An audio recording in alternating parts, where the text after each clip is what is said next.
Welcome,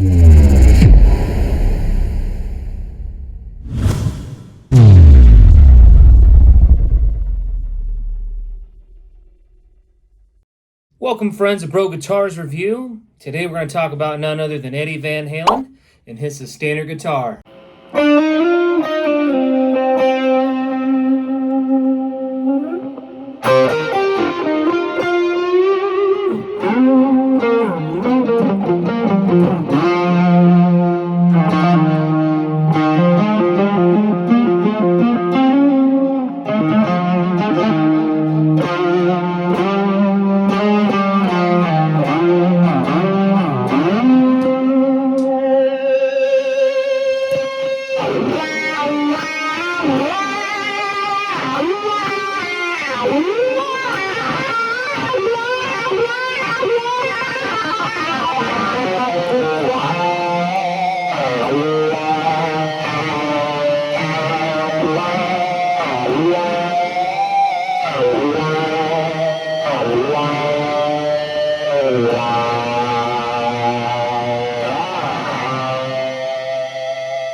Welcome, people, as always. Really appreciate you watching the channel.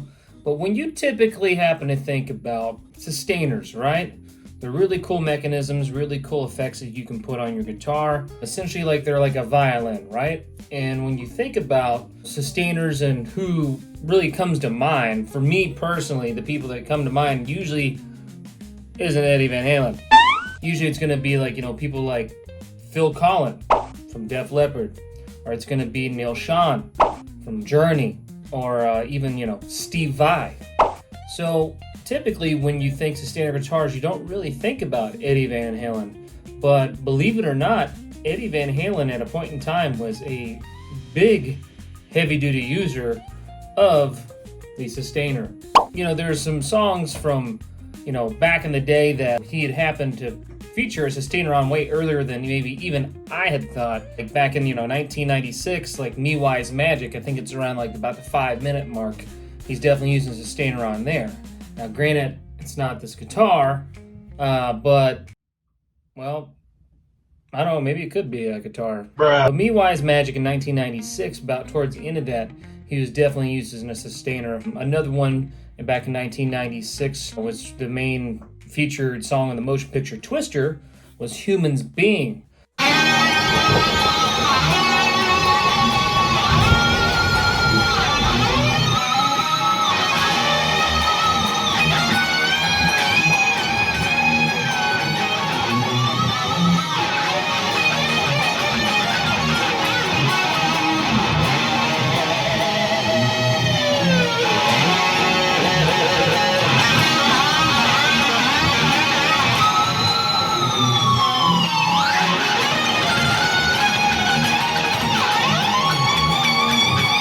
He used a sustainer a lot on that song as well.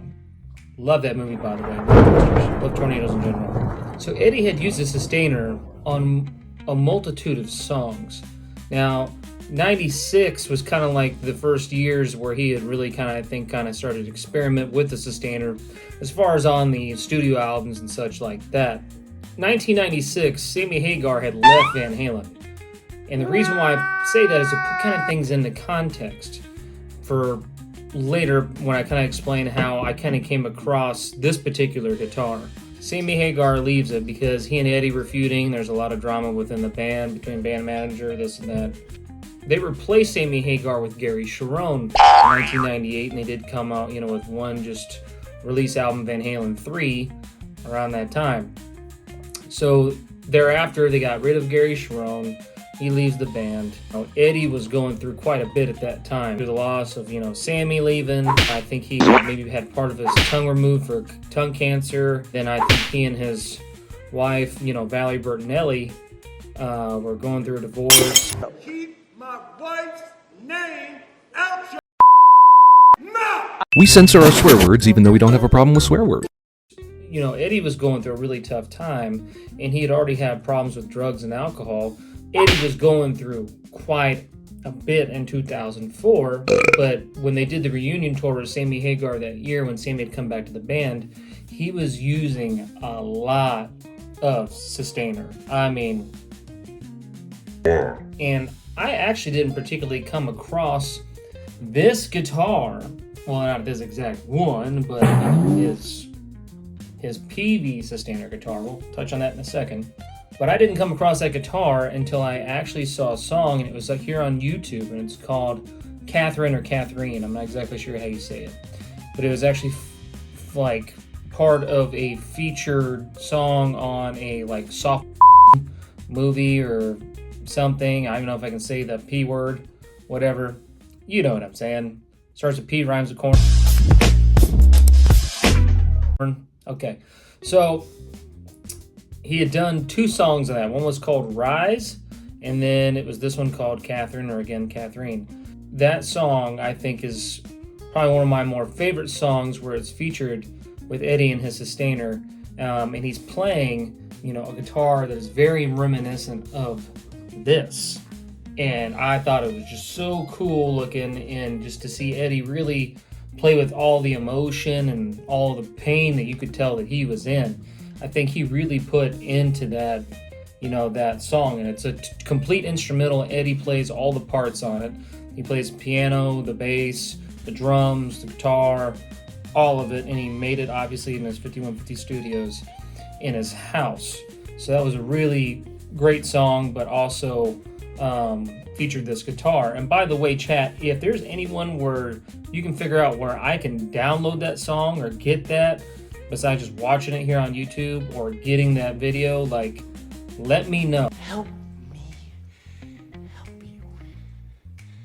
Help me. Help you.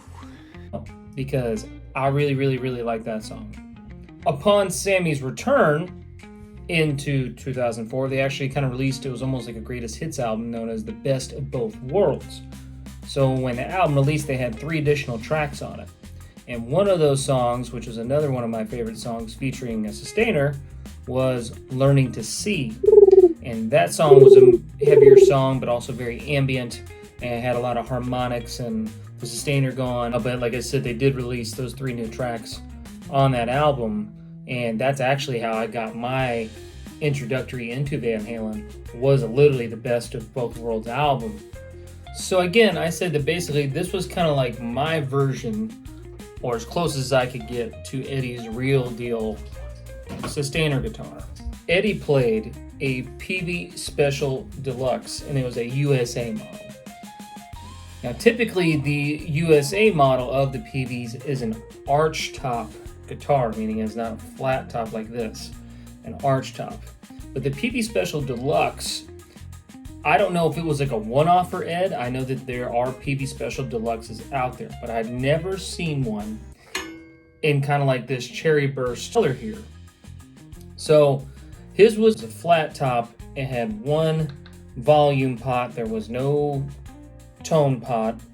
And obviously there had been a humbucker here prior where he put in the sustainer, and it had like a cream binding like this one, but it was also, I think, featured a little bit here on the top as well. It was all chrome, you know, hardware. And like I said, I could find PV Special Deluxes, but I could not find one in this cherry burst color. That's crazy!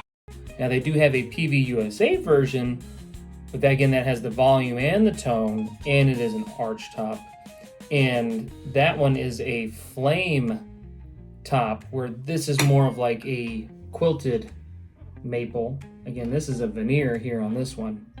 But that was the one that Eddie actually played and owned. But I don't see too many people doing these builds of these sustainer guitars. Now, Rob Johnson, my buddy, he actually has, I believe, 2 to 3 of them. I know for a fact he's got at least 1, but I think he's got 2. I think he has a green one and a sunburst one, and then Eddie had this cherry burst one, and those were the 3 sustainer guitars that he used. But for that 2004 tour, this was pretty much his #1 guitar, and he played, like I said, the heck out of it. Now, the only other music video I had seen where Eddie had played it was again in the Catherine video. I'd also seen video footage where he played it at a house party on the backyard, and you can see it featured where it's actually not too far away from him, or he's literally playing it. So I had actually bought this EVH standard here a year ago. Now obviously it did not look like this, but I bought a standard a year ago, and even the standards here in this cherry burst color, I had such a hard time finding. At one point they were on sale super duper cheap, and literally they're rarely available, and then out of nowhere I guess they just like discontinued them, and then I can't ever find them really anymore. Everybody stay calm. What's the procedure, everyone? What's the procedure? Stay calm! Wait. Everybody calm down! This build was definitely a long time coming. It took me a bit to grab the parts, but I actually, per usual on this channel, I want to show you guys exactly, kind of my idea process behind the build, what's what. We'll obviously deep dive into how he did it, the parts, cost. I'll be very upfront with you guys if this is something that you want to do yourself, and how hard or easy it is to find a lot of these parts. But like any story, we have to start from the beginning.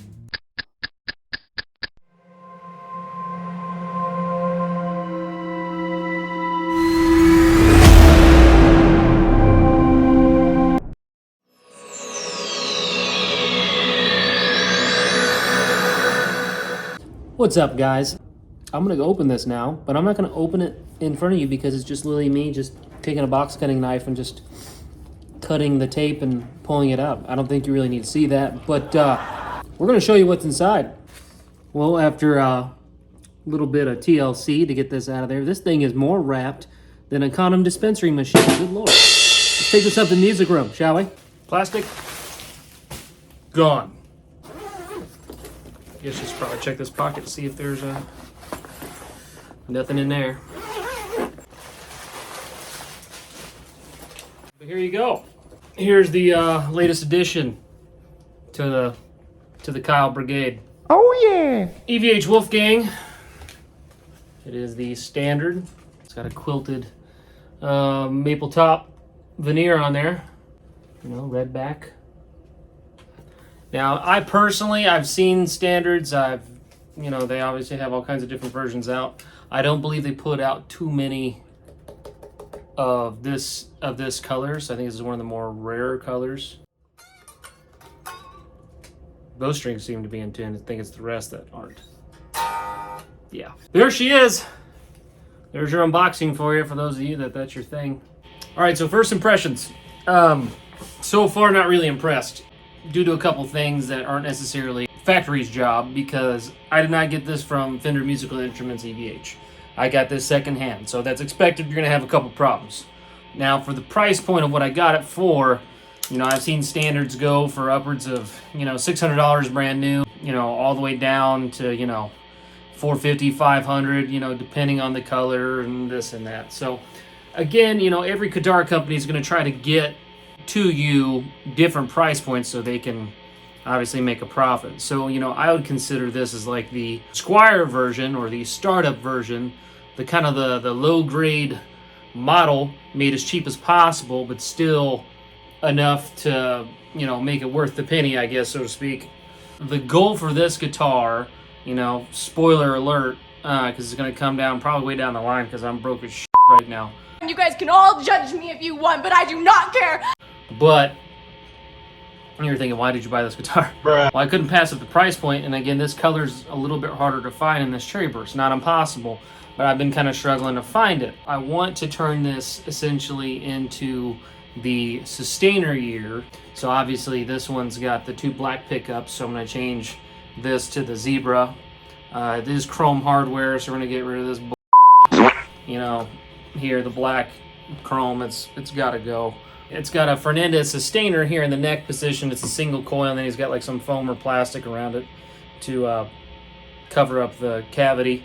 And then there's the switches down here. Obviously this has a tone, so I'm going to try to see if I can take the switchboard and maybe incorporate it with where this hole will be, so there's just not a hole there. The neck, it feels about like EVH neck that I've played. It's not the EVH branded tuners on here, because usually it says EVH here in the center of the tuners. It says nothing, so it tells you about that. In the standards, look like they are made in Indonesia. It's just a Floyd Rose special.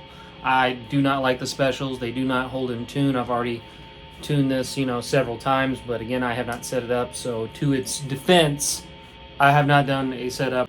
The frets need to be dressed. It definitely scratches on a couple different frets. Again, what do you expect for, again, this price point? The toggle switch works, and it looks like to me like they changed out a couple parts here.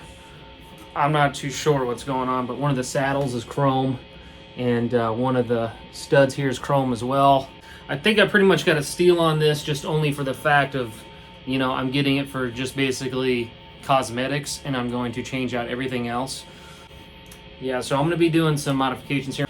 It's not going to be exact, obviously, but it's going to be the closest thing I can get to that guitar, because I did love that guitar. This is how all the pickups in the middle position sound, so the bridge and the neck.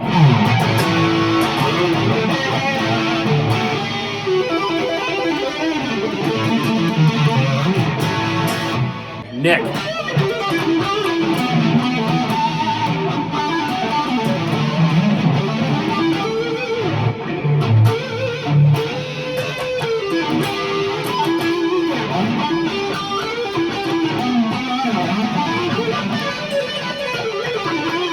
Let's go now to the bridge.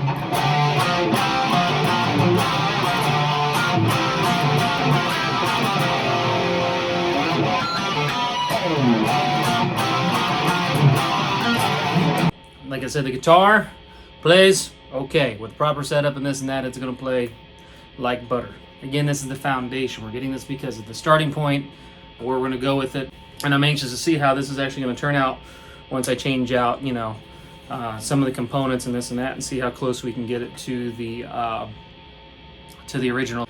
For the money, again, this is a piece of shit currently. I do think, if you got it straight from the guitar store and you asked them to give you like a setup, or you took it to, a guitar tech or somebody like that. If you're just starting out or this or that, because I remember back in the day, any guitar with a Floyd on it was super expensive. It was $400 or $500 cheap. No, that's still a lot of money if you think about it, especially if that's really all you can afford. And if it's all you can afford, that's great. It's not about, how much you spend. Like I said, we're going to attempt to make this as a tribute guitar to the Sustainer one. Just wanted to kind of give you guys first impression on what I think of the EVH standard. I give it, somewhat approval. With, if you were to upgrade parts, I think it'd be a phenomenal guitar for the money. At some point, get this done down the road, a little here, a little there, and then we will talk about it once it's completely done, I promise. So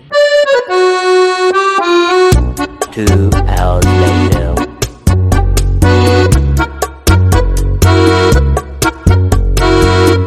Alright guys, here she is. So basically the plans of this build, as you can see, it's got different parts, but I believe the original standards had more of the black chrome Floyds on them.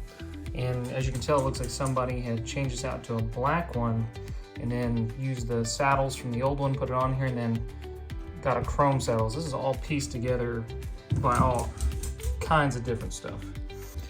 As you can see, these tuners, and then ignore Halen going crazy here with this freaking toy. These are the black chrome style ones. So I got the Goto 3x3 tuners here. They're the 10 millimeters, so these should just be a pretty much an easy fix on there. Stop the cap. And of course, he's got to, throw his giant rope as we do this. So we're gonna switch this pick up with some old parts that I had from my old 2010 model, and we're gonna put it right there, or I should say my Sterling AX40, sorry. We're gonna take the old Floyd that I had on my special that I used for my tour Relic. We're gonna put the chrome one on here. Then for the neck position, we're gonna put in the Sustainer. This is the single coil one, very hard to find. It's gonna essentially sit right there in the middle. There's a Fernandes Sustainer here. It does come in a humbucker style when I bought it. They're also very hard to find, but the reason why I got this one is because this one actually has the switchboard here with the double black switches.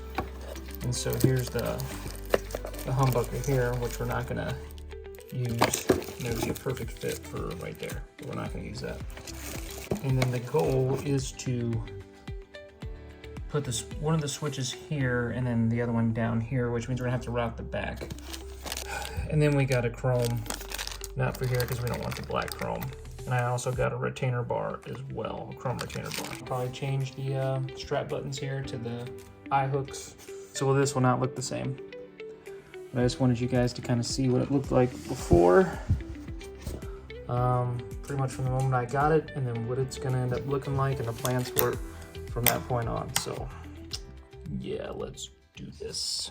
So as you guys kind of get to see, you know, what my first impressions were, you know, when I very first got the guitar, and then kind of like what my plan was in my head. Because like I said, the biggest It was at this moment that he knew. He challenge to all of it is I was not able to find a PV Special Deluxe. I happened to be on Reverb where I had saw a listing of this guitar. So like I said, I bought the guitar secondhand. So the first thought process in actually doing the guitar is I need to get all chrome hardware. So this is where I got my Floyd Rose from. I actually took it off of my 2015 Tour Relic model that had this Floyd on there before I upgraded it to an original Floyd. So now the humbucker was actually the bridge pickup, my Sterling Ernie Ball AX40. I like the bridge pickup so much that I actually chose to use the bridge pickup in here. So when I took out the black bridge pickup, I now put in the cream one from my AX40. Now the neck pickup, again, was originally the black bridge EVH standard pickup. But when I took that out, he had in his, which was the Fernandes sustainer, and he had a single coil. So there are two versions of the Fernandes sustainer. So you have what's called the FSK 101 or 101, which was basically all black humbucker sustainer guitar that would have just fit in there just fine. But again, to be as close to that as possible that I could, I needed to find this single coil. Now, that was where the hunt really was, because unfortunately, Fernandes is no longer a company that's around. They've been around since like 1979, and they've just recently went out of business in the last few years. And I was always wondering why I couldn't find the kits, because these originally come in kits, as you'll see over here. But they come in kits, and it comes with a little diagram, shows you how to wire it, this and that, little clips that plug in. For me, it was a big pain in the butt, so I ended up paying a friend to do it. But we will touch on that later as far as cost and what you might be in for all of this. The sustainer was going to be really hard to find, even harder considering, you know, Fernandes is completely, you know, out of business now. I'd looked everywhere on Reverb, eBay, this and that. If I could find anything, it was the FSK 101, which is the humbucker. And this is the FSK, I believe it's the 401. And the 401 is the single coil. It's just a single coil as featured.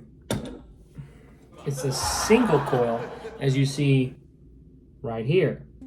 Now it looks like the humbucker because I just put this foam in here to kind of fill in the cavity, just like Ed's was, and it was actually from an old, you know, pickup box where I got a pickup delivered, and it was that foam that was around it. You just cut it and you just place that sucker in there, or hot glue, whatever you want to do, and then that's able to cover the cavity completely. And now that looks like Ed's. The sustainer, when I got it, didn't completely fit in there, so we did have to just barely route this just a little bit further to be able to get it in there. But ideally, guys, the only difference between the humbucker version and the single coil version is, to me, the humbucker version is just maybe barely a little bit hotter. But the second hardest thing was about this entire build, again, finding the parts, because in the FSK models of the Fernandeses, you know, I've seen different colored switchboards because the switches are right here. And if you notice, these switches are all black. Now, I've seen a lot of them where the switches were all of a sudden silver.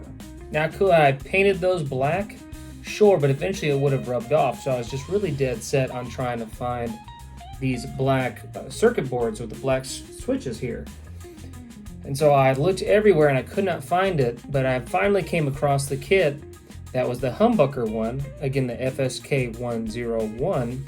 Found that one and it had the correct switchboard, but then I needed the right single coil. I looked everywhere for that and I finally was able to find that, I believe on Reverb. Paid a pretty little penny for that one too. So I ended up getting the single coil and I got both. My goal is to later end up selling the humbucker maybe to somebody. You don't need necessarily everything in the kit either.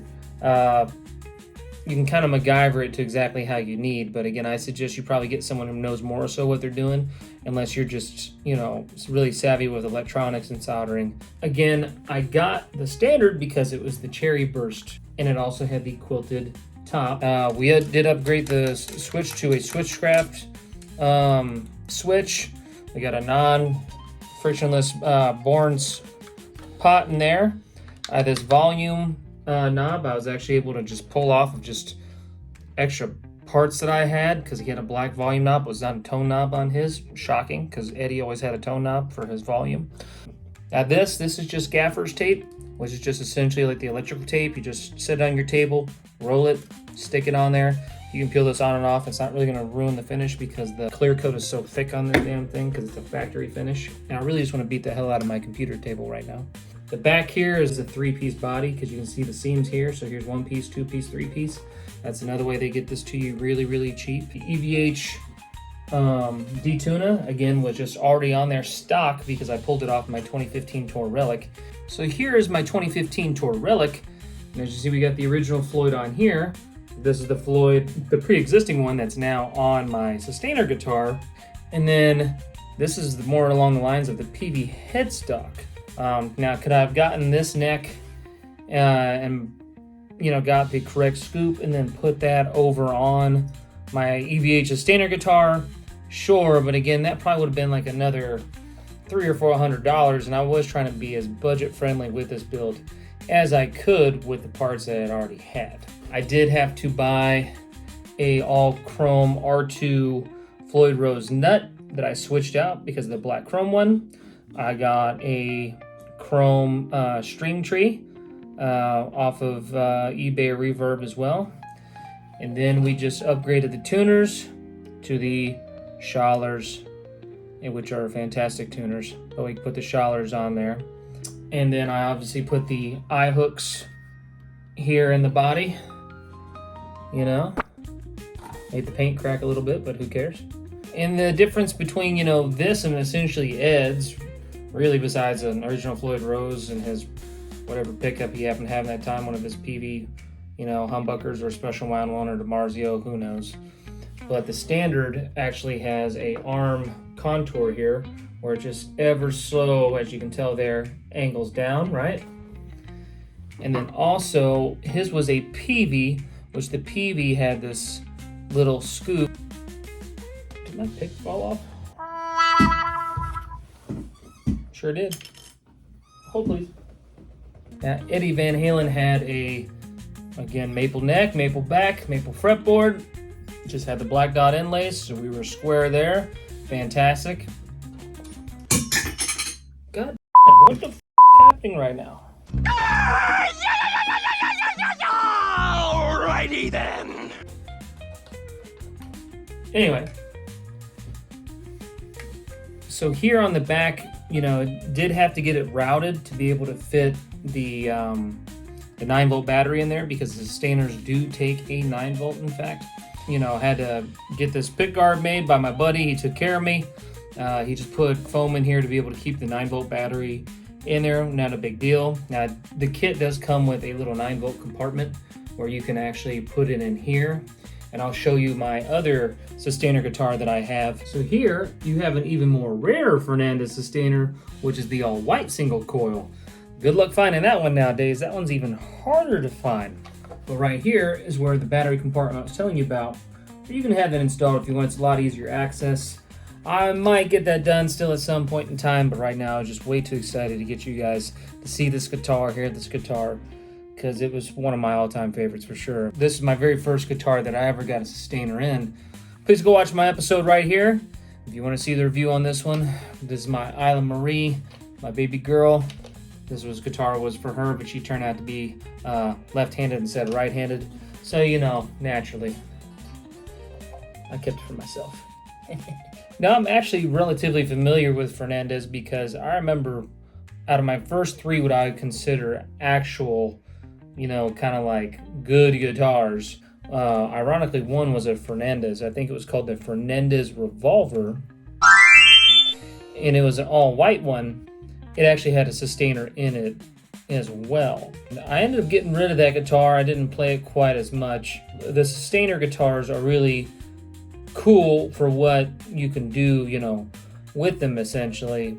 How they work is when you engage, you know, this switch here, which is an off and on switch. So it's going to allow the sustainer to be either on or off. When it's off, obviously it's passive. So you can actually play the neck as a neck pickup, or you can play the bridge as a bridge, or you can have it here in the middle position. You can play both, whatever pickup configuration you would like. The diagram will show you and then how to wire all of that up. That comes with this sustainer.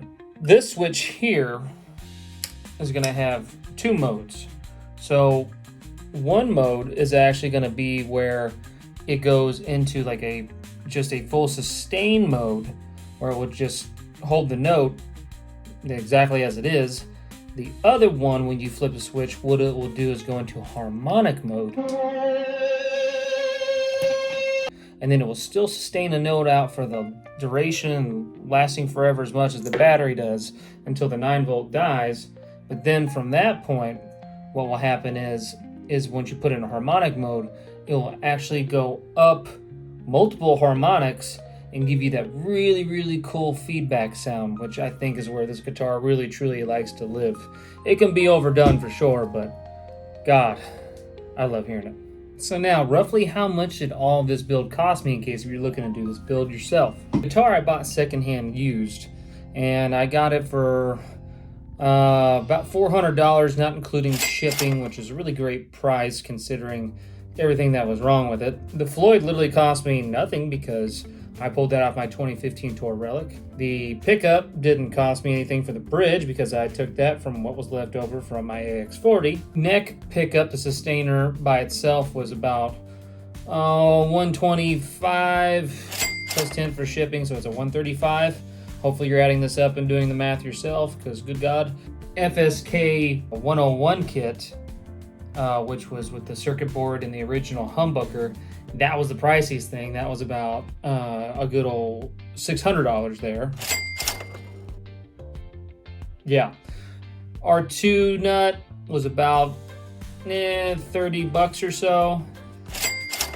String retainer was maybe 10 to 15. The Schaller tuners were about $100. The Switchcraft switch was maybe like $15, $20. The toe knob or the volume knob, sorry, excuse me, I'd already pulled off someone else, but the Barnes pot, you're probably looking at $15 or so. The gaffer's tape you can get real cheap, you know, $10, something like that will last you forever, for the life of the rest of your life, if I can talk. Eye hooks here, you know, you can get a bunch of those for like $6, $7. The route here on the back, getting the electronics done and this and that, you know, that was about another $300 ordeal. So, you know, obviously this can get as expensive as you want or be as cheap as you want. It's just really completely up to you and what you want to do. Again, it's just, it can go down quite as much as you want to be. But again, for me, where I had to kind of watch my money, especially on this build, but I knew I could still achieve a great guitar with the parts that I had and still manage to save myself some money. You know, I'm not currently touring or anything right now, so I don't need to be dropping tons of money on just the most top-notch parts. But again, guitar parts nowadays, for the most part, are built with such great quality that they will last you the lifetime of the instrument with a lot of wear and tear and a lot of abuse. I really hope that again, this really helped you. This is a really, really cool build, really, really cool guitar. I don't see many people doing builds of the sustainer guitars, but damn, they are super cool. So you can still get sustainers. The Fernandes ones are going to be a little bit harder to find. Again, not impossible, but you're going to pay a pretty penny because the company's not around anymore. But, you know, maybe they make a comeback or something. If you want to still be able to get a sustainer if it's just a sustainer that you want, my suggestion would be to you is to go ahead and just get guitars that are already manufactured and come straight from the company with the sustainer in there, and then that's going to absolve a lot of your issues. And the main sustainer that's around now is Sustainiac. It's been around also for a while. Joe Satriani uses Sustainiac. Schecter uses Sustainiac. There's a lot of places out there that happen to use those sustainers. They're really, really great. Oh, and even Phil Collins from Def Leppard also uses the Sustainiac. They both operate essentially the same. The Sustainiac just kind of has like this silver coating on their pickups, which is another reason why I just never went with a Sustainiac. But instead just kept it traditional with the Fernandes and, did what I could. The Sustainiacs by themselves, could have swore at one point you could have got them as a kit and also install them within your guitar. So if it's just the sustainer that you want in any guitar, I would go that route. You can also keep an eye out, obviously, for the old Fernandes guitars that have the sustainers in them. There's also a company that was like a Les Paul replica builder known as Bernie that was really close in the Fernandes umbrella, so they also have some sustainers in theirs. Again, discontinued. You're going to be paying a hefty price for that. Again, it's just really up to you and whatever you have budgeted for yourself to be able to spend. As always, guys, I truly appreciate you watching. We are almost 40 episodes in. We are closing out on a big 4-0. Please like, share, subscribe. Please help get the video out there. Push it through. Push it to all your Ed heads, all the Van Halen fans out there. It's guitars like these that don't get talked about enough. Again, very passionate about all things Van Halen and this and that. Anything guitar. If you guys have any ideas or any things you want to see more of, any other guitars you want me to talk about in more depth, again, I'm here to help. As always, I appreciate you watching. Do whatever it is you do. Until next time, Kyle out. Hell to the no, no, no, no. Hell